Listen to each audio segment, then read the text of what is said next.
Hey, Mr. Moore. How's it going?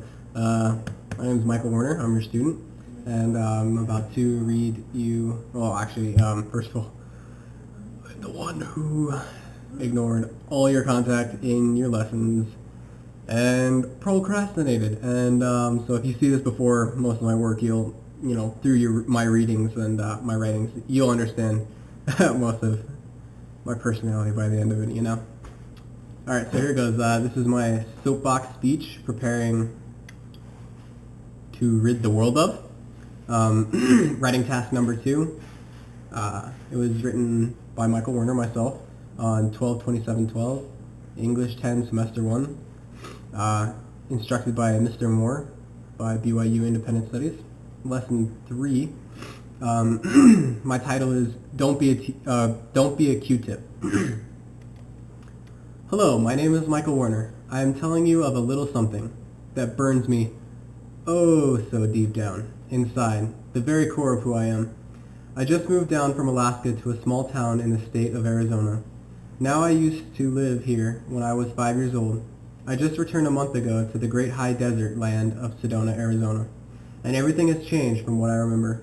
Now the first thing you must understand is I ride motorcycles.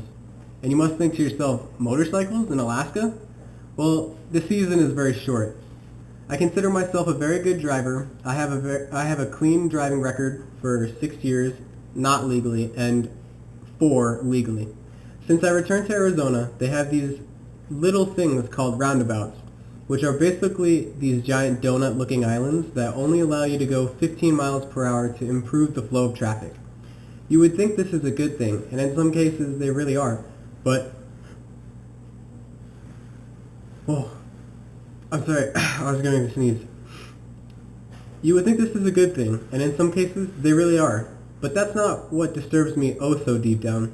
What annoys me and burns me deep down are tourists from other places. Tourists who apparently come to enjoy the scenery of the great monoliths and vortexes. When these people are driving, they start taking photos, abruptly stopping and going uneasily through these circles of traffic flow. These out-of-the-towners stop in the middle, or they even let other people in front of them when they're only supposed to yield and not stop at all in front of them. So the roundabouts, which were created to increase the flow of traffic, has made everything 10 times slower for people trying to get to work or go through town just to run errands like myself. Now this is absolutely insane. Just the other day I tried to buy my mom's Christmas gift and I didn't get there in time because of this crazy lady in front of me driving only 5 miles per hour the entire way and only 10 through the roundabouts. This drove me insane. That's all. That's not all. She would signal left, get in the change lane, and then I would speed up to pass her to absolutely no avail. Could I proceed to pass her on the road in the town? She would swing back and forth into my lane, almost causing an accident. She did this 3 times. When I honked my horn abruptly for several minutes, she finally let me pass, only because there were 2 lanes. Now, yes, I know that the governor wanted to cut down on CO2 emissions and improve the flow of traffic, but her advisors should have put into their equations tourists and Q-tips. Oh, you may ask, what are Q-tips? Well, I'll tell you. Okay, Q-tips are what the locals call all the older people in the town who are so old and so short that when they're driving, all you see is their white hair pop up over their steering wheel, just like a Q-tip would. And they are even worse drivers. They are the worst drivers imaginable. I'm sure they even make the tourists angry out here. I live in one of the biggest tourist attractions in the world, Sedona, Arizona. We have 11 out of 12 months where our town is full of tourists, and the summer is when it really kicks off.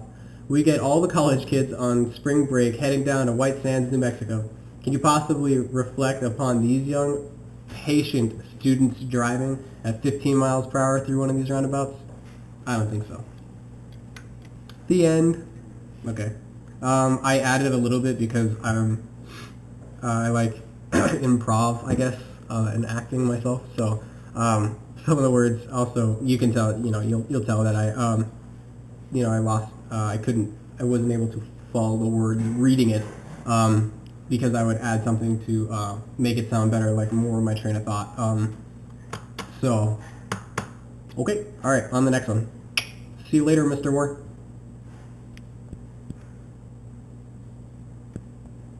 Oh, okay. Okay, Mr. Moore, I'm back. I cannot turn off this camera. So I'm just gonna go on to the next one. Or actually, no, that won't work, because then when I turn it in,